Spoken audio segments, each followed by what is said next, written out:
If you want to hard reset your Samsung Galaxy A37 by using recovery mode, then first of all we need to prepare a computer or a laptop and also a USB cable. We will need to connect our phone to our computer or laptop via USB cord, but of course not quite yet. So first we need to go to the quick settings panel and we can turn off our phone. So we're gonna tap on the power button, then let's power off.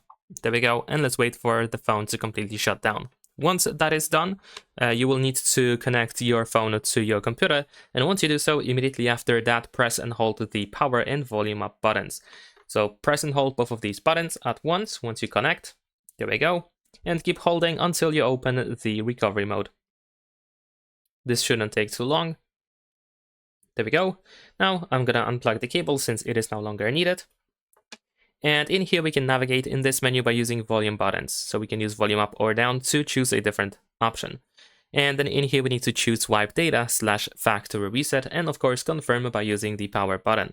Then over here go to the factory data reset and once again confirm. If you happen to go back to this main menu of Android recovery, of course you want to go to reboot system now and confirm by using the power button. And that is pretty much it. Leave a like and subscribe.